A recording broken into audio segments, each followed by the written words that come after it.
seorang komika akan mengantarkan Anda lebih dekat menuju Tanpa Batas Volume 2. Seorang saintis berkacamata, Irfan Karta.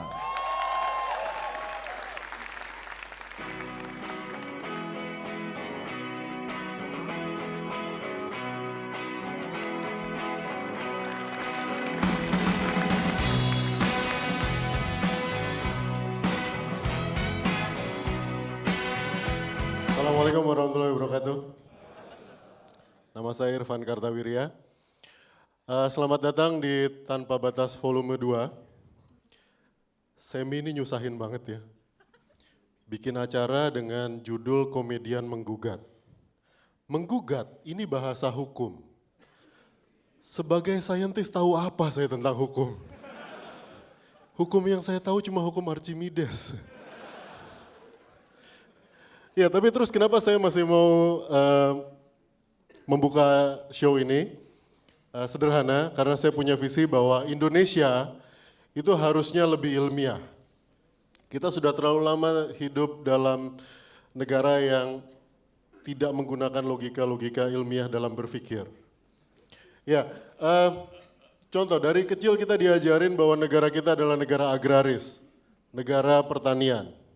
Tapi kemudian kita juga diajarkan lagu yang menyatakan bahwa nenek moyangku seorang pelaut. Gemar mengarung luas samudra.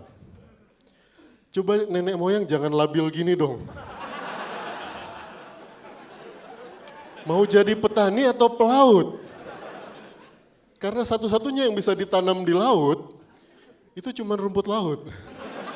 Dan mungkin karena itu semua sembako kita impor. Garam kita impor, beras kita impor, gula kita impor, cuman agar-agar yang kita ekspor.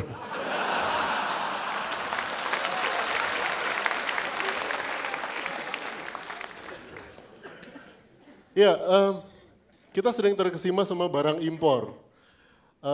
Misalnya tahun 93, saya sudah kuliah waktu itu. Iya tua, mau apa? Ada film yang terkenal sekali namanya Jurassic Park. Kita terkesima sekali sama film itu film impor dari Hollywood tentu saja. Dalam film itu digambarkan bahwa Tyrannosaurus Rex atau T-Rex, dinosaurus yang paling gede, itu suka ngejar-ngejar orang untuk dimakan. Oke, mungkin Anda yang saintis mulai berpikir, nggak apa-apa dong Van, dia kan karnivora, wajar ngejar-ngejar orang buat dimakan. Tapi gini deh, dengan badan segede gitu, ngejar-ngejar orang buat dimakan, itu nggak efisien. Kalau dapat juga cuma nyelip di gigi. Ini sama kayak pejabat kita, susah-susah ikut konvensi calon presiden. Udah usaha susah-susah, dapatnya cuma gelar mantan bakal calon. Cuman nyelip di CV.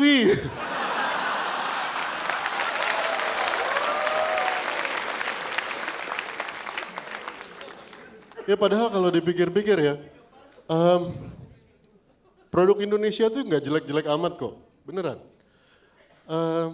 Film horor misalnya.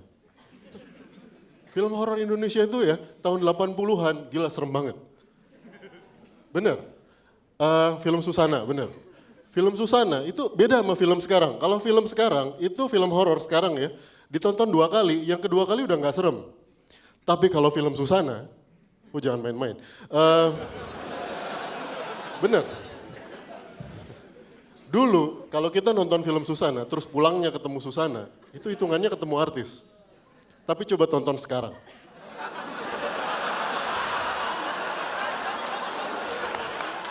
Kalau pulangnya kita ketemu Susana,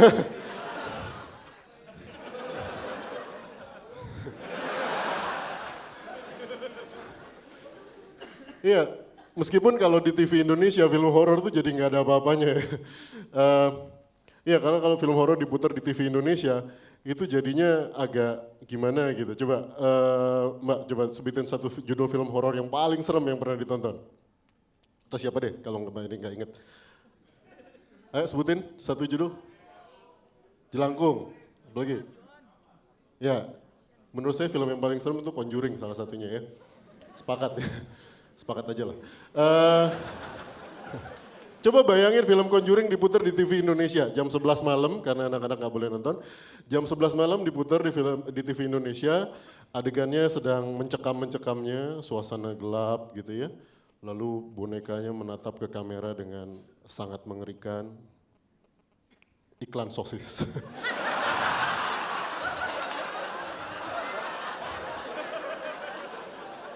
Hilang feelingnya. Habis ikan sosis, udah mau pemilu, iklan capres. Makin serem gitu. Ya capres nih,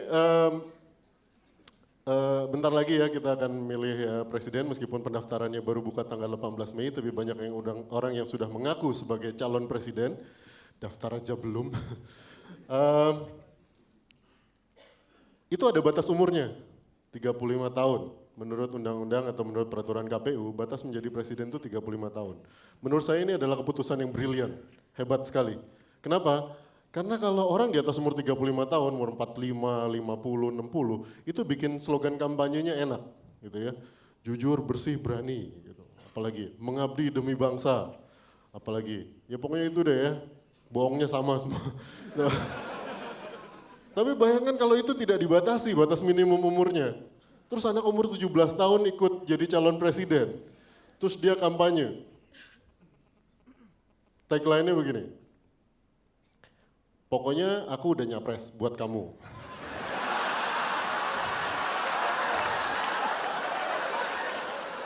Kalau kamu nggak milih aku, fine.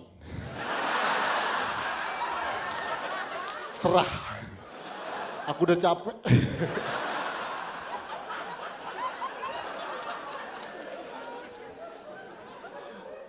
Ada capres yang suka berkuda. Ini mungkin agak ilmiah sedikit nih capresnya karena dia tahu bahwa berkuda adalah olahraga yang membakar kalori cukup tinggi. Tapi kok capresnya malah cabi ginu-ginu gitu. Enggak apa-apa, kudanya langsing. Ya, sebagai saintis, saya selalu berpikir ilmiah dan menurut saya calon presiden yang paling ilmiah yang bisa kita pilih untuk Indonesia yang lebih ilmiah sekali lagi adalah Profesor Bang Haji.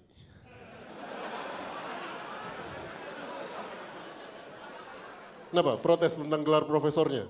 Begini, professorship dalam dunia akademik itu ditinjau bukan hanya dari gelarnya dikasih sama siapa, tapi dilihat dari karya ilmiahnya. Dan Bang Haji sebagai profesor melakukan kajian ilmiah di berbagai bidang. Dimulai dari misalnya di bidang ekonomi, dengan lagunya yang judulnya Judi. Judi menjanjikan kemenangan, judi menjanjikan kekayaan. Sampai ke bidang kimia, dalam lagunya yang berjudul Mira Santika. Minuman keras dan narkotika. Bayangkan profesor sehebat ini bisa mengcover tinjauan akademik mulai dari ekonomi sampai kimia.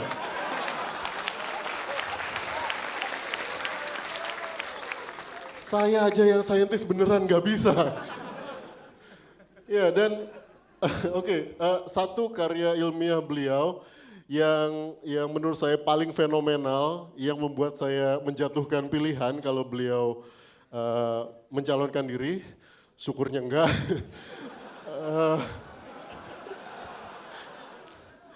Adalah tulisan atau karya ilmiah beliau yang diterbitkan dalam jurnal ilmiah Soneta volume 1 tahun 1973. Dan kalau saya boleh malam ini saya mohon izin teman-teman untuk membacakan karya ilmiah tersebut.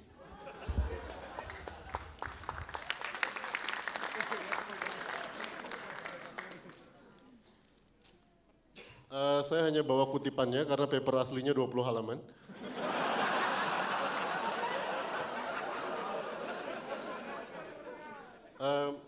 Karya Roma Irama et al.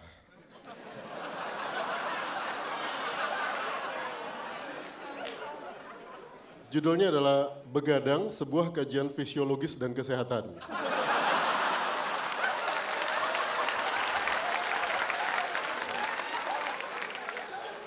Ini bukan saya yang nulis loh.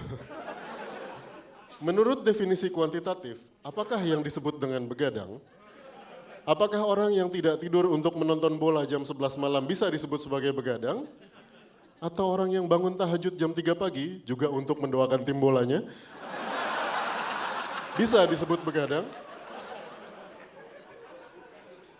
Berbeda dengan pandangan umum yang menyatakan bahwa begadang tidak ada artinya, ternyata dalam Kamus Besar Bahasa Indonesia, begadang didefinisikan sebagai keadaan tidak tidur sampai larut malam. Jadi bolehlah kita begadang, karena begadang ternyata saudara-saudara ada artinya.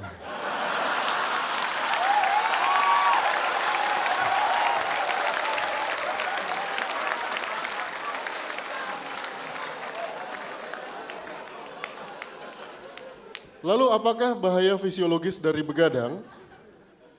Menurut data yang dirilis oleh WHO, lebih dari 600.000 kasus kematian terjadi setiap tahunnya akibat gigitan nyamuk malaria. Nyamuk bukan satu-satunya makhluk yang menghisap darah di malam hari. Makhluk lain yang lebih berbahaya adalah vampir. Sementara menurut kajian fisiologis, vampir dewasa dengan berat kira-kira 89 kg membutuhkan kira-kira 2.400 kalori untuk beraktivitas setiap malamnya. Mengejar mangsa, menghilang, berubah menjadi kalong, ngegodain Kristen Stewart.